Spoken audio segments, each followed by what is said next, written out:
Oi pessoal, eu sou o Alessandro e chegou o começo de agosto, né? Então é a época do vídeo de melhores do mês de julho. A galera que acompanha o canal sabe que essa é a minha tradição.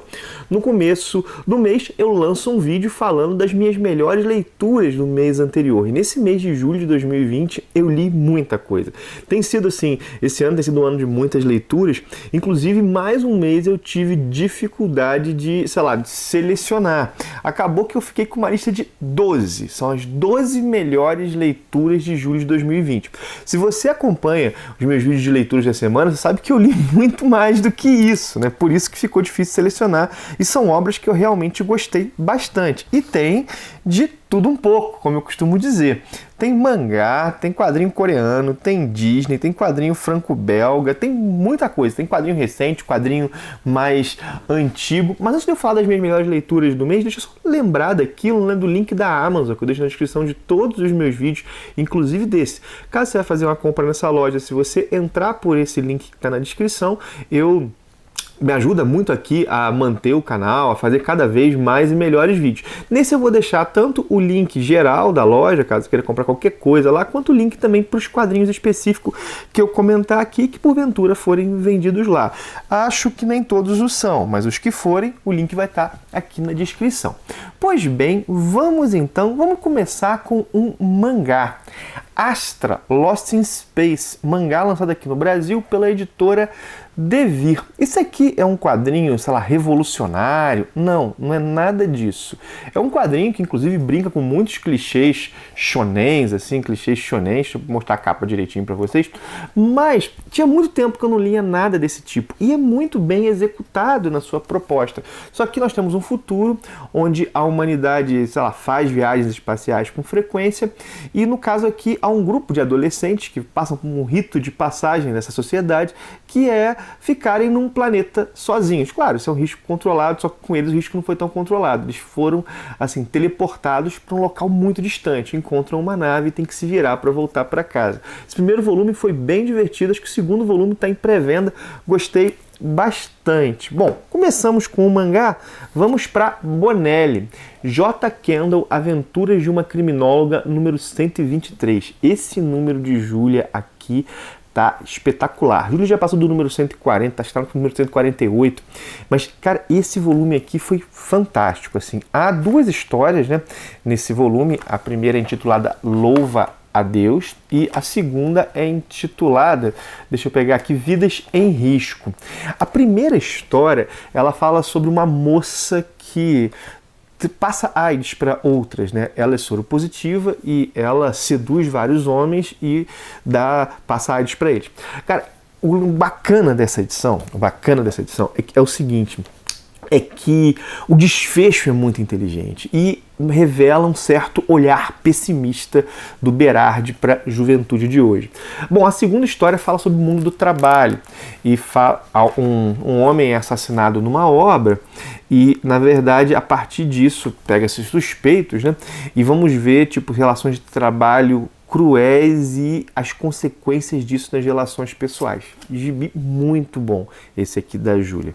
Vamos lá, um que eu já tinha anunciado que estaria nas melhores leituras desse mês foi Grama, quadrinho coreano do Pipoca Nankin, que é um relato biográfico sobre uma mulher de conforto. Uma mulher de conforto era uma escrava sexual. Ela era coreana e ela servia aos homens do exército japonês. Gente, que história triste isso aqui. No vídeo onde eu falei sobre Grama, eu disse que é um quadrinho que convida mais à reflexão do que ao entretenimento. E é isso mesmo, assim, é isso mesmo. Convida bem mais à reflexão do que ao entretenimento. Por quê? Porque, na verdade, isso aqui revela, assim, situações muito cruéis, um contexto muito cruel, atitudes muito cruéis, e fala sobre essa senhora, que ela é uma pessoa real, que apesar disso tudo, manteve-se uma pessoa boa, né? Manteve-se uma pessoa boa, embora ela diz no quadrinho que ela nunca encontrou em nenhum momento felicidade na vida dela. Baita quadrinho disputando uma posição aí entre as melhores leituras do ano. Grande quadrinho mesmo. Bom, agora vamos para uma sequência de quadrinhos Disney. Eu li bastante Disney. A primeira é esse aqui, ó. Aventuras Disney número 16. Aqui tem. É a revista inteira? Não. Uma das melhores. Aqui está disputando. Que ganhou posição é essa primeira história aqui, Urtigão, o Mecânico Quântico. Eu não conhecia o Urtigão, nunca tinha lido nenhuma história dele. Ele é um personagem que ele é um roceiro, né? E o que nós vemos aqui é uma versão dele de um universo paralelo e é uma história que brinca com conceitos da física quântica de maneira muito engraçada, muito bem escrita. Essa história muito divertida. Então, Urtigão, Mecânico Quântico, que foi publicado em Aventuras Disney 16. As outras, na verdade, são duas histórias dessas aqui que eu gostei muito, que está nesse Grande Almanac Disney 3. Esse Grande Almanac é a minha publicação favorita da Culturama. E, cara, essa primeira história aqui, Quem é o Pato Donald? E essa segunda história aqui, deixa eu pegar e mostrar para vocês. Deixa eu pegar. Donald contra Donald são são pérolas assim. Na primeira é uma história curtinha, uma história dinamarquesa, a segunda é uma história italiana. É o seguinte, nessa primeira história nós temos um repórter investigando quem é o Pato Donald e ele entrevista pessoas que convivem com o Pato Donald, né? E aí é um resumo do que o Donald significa ao fim. E na outra história, o que acontece é o seguinte, né? Os diversos alter egos do Donald ganham vida própria. E ao ganhar vida própria, eles não conseguem realizar aquilo que eles realizam, né? Eles começam a disputar entre eles. São duas histórias que colocam o Donald como arquétipo do homem comum e fazem um elogio ao homem comum. Duas histórias muito bonitas. O Grande Almanac todo é muito bom, mas essas duas histórias são verdadeiras pepitas. Na Disney, agora tem essa edição aqui, que é uma edição lançada pela editora Abril e que, cara, eu gostei muito. Um dos melhores quadrinhos Disney que eu já li, gostei demais mesmo, que é Mickey Mystery, que é o Detetive das Trevas. O que nós temos aqui? Nós temos o Mickey, né? A gente sabe que o Mickey tem várias aventuras detetivescas, que ele investiga coisas, só que elas têm um certo um tom mais fofinho. Agora imagina se o Mickey fosse viver numa cidade totalmente corrupta, uma espécie de Gotham City. É isso que nós temos em Mickey Mystery.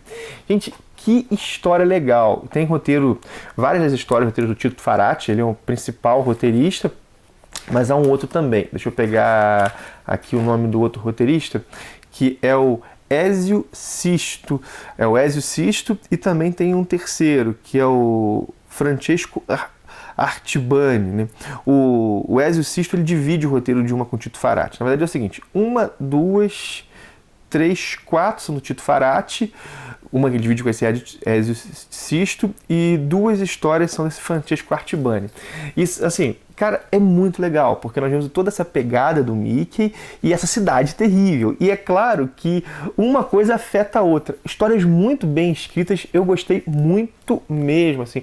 Uma pena que isso aqui não vendeu tanto, não teremos o segundo encadernado, infelizmente, né? A Panini agora, a Panini tem publicado essas coisas, talvez não tenha interesse de publicar um segundo encadernado por causa disso, né? Por causa dessa situação de não ter vendido tanto. Mas que encadernado legal. E aqui fecha uma história, vale dizer.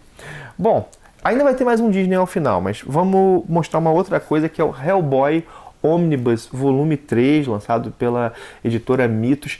Gente, esse Hellboy Omnibus, ele me fez realmente ter uma outra experiência de leitura do Hellboy. Eu já tinha lido várias histórias do Hellboy, mas não em ordem. A partir do primeiro Hellboy Omnibus, eu fui lendo em ordem. As histórias desse encadernado aqui, eu já havia lido num outro encadernado chamado A Morte do Hellboy, mas sem conhecer o trajeto até ali. Foi outra experiência, gibizaço mesmo, um grande épico aqui, né?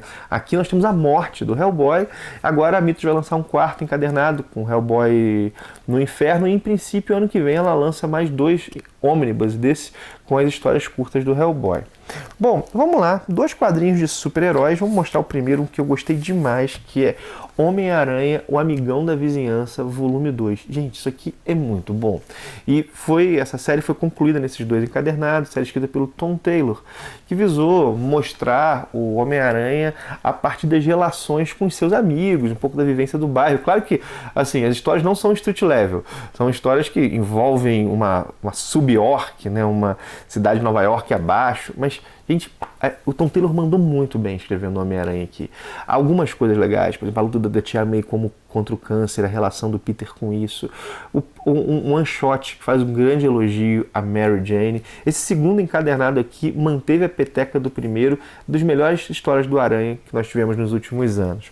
Bom, o outro, esse aqui, é Valkyria. Isso aqui é um título que é derivado da fase do Thor, perdão, da fase do Jason Aaron à frente do Thor. E nós temos a Jane Foster, que portou o Mjolnir, teve o nome de Thor durante a fase do Jason Aaron, e aqui ela se torna, na verdade se tornou depois do finalzinho da Guerra dos Gênios, a nova Valkyria. Essa daqui é uma história bem escritinha assim, não é caramba, comparando com vários outros daqui, ela tá aquém, mas foi um gibi de super-herói bem feito, redondinho, que coloca a personagem no novo status, que trabalha algumas dimensões dela que estão legais, inclusive como é que ser Valkyria é diferente de ser uma super-heroína, curti bastante.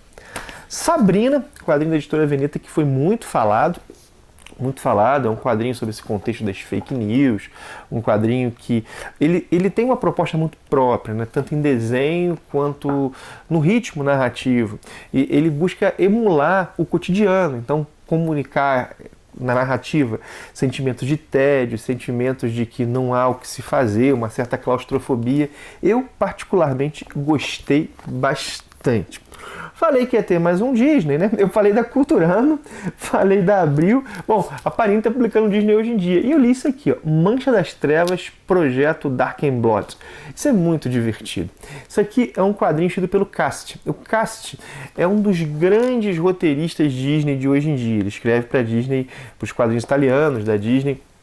Gente, esse cara manda muito bem. Aqui ele cria uma trama do Mickey que é como se fosse uma trama de super-herói do Mickey. O Mickey ele vai para uma cidade que é Robópolis, que é uma cidade onde tudo é mecanizado, e lá o Mancha Negra, que é um grande rival dele, um dos grandes vilões do Mickey, ele está colocando um plano em ação. Então nós vemos aqui essa aventura do Mickey. O ritmo é muito legal. É muito legal, por exemplo, uma coisa que eu falei, né, que os quadrinhos Disney não são bem um gênero, né? Eles falam de todos os gêneros, pode ser de qualquer gênero a partir de um certo tom. E aqui é bem isso, é um tom leve, mas tem várias brincadeiras com o contexto de super-heróis. Gostei bastante. Cast aí se tornando um dos roteiristas que eu mais gosto. Por último, mas não menos importante, um quadrinho franco-belga, o Incal. Finalmente eu li os 3 volumes do Incal, lançado pela editora Devir. Esses 3 volumes compilam os 6 álbuns. Essa edição aqui já é antiga. A Devir, inclusive, depois lançou uma espécie de compilado único, encadernadão com os 3, né? Gente, o Incal é muito bacana esse aqui. Eu confesso que quando eu comecei a ler o Incal, eu não estava curtindo tanto, né? A história não me pegava, mas é uma espécie de espiral ascendente que leva, sei lá, um homem medíocre até a contemplação dos fundamentos da realidade. Bem bacana, devo ler logo aí o antes do Incal. Doido para que Pock Nankin lance todos os spin-offs. Fico muito curioso com a Caixa dos Metabarões, mas infelizmente não estou conseguindo encontrar, está meio esgotado. Aqui, bom, roteiro do Jodorowsky, desenhos do Moebius, né? Dispenso apresentações. Pois bem, foi um mês de muitas leituras e de boas leituras, né? Você não deixa de colocar aí nos comentários quais foram as suas melhores leituras recentes. Diz aí pra mim, coloca aí, você leu algum desses aqui, gostou, não gostou, concorda com a minha opinião, discorda da minha opinião? Vamos lá, vamos trocar uma ideia, né? Bom, valeu por ter visto o vídeo. Não esqueça de ter joinha, de compartilhá-lo se acha legal, se achou legal, é isso que faz o canal crescer, né? A gente está arrumando aí para 9.000 inscritos, né? Bom, quando eu fico pensando, né? Até parecia que esse número era impossível, né? A gente está aí daqui a pouco às portas dos 10.000 e muito disso é graças a galera que vê o canal e divulga. Então, assim, gostou? Compartilha, mostra para outros. Então, curte, comenta, compartilha. Link da Amazon que eu já falei lá no começo. E olha só, foi um mês de realmente muitas leituras, né, minha gente? Para então por aqui. Um abração e até o próximo vídeo.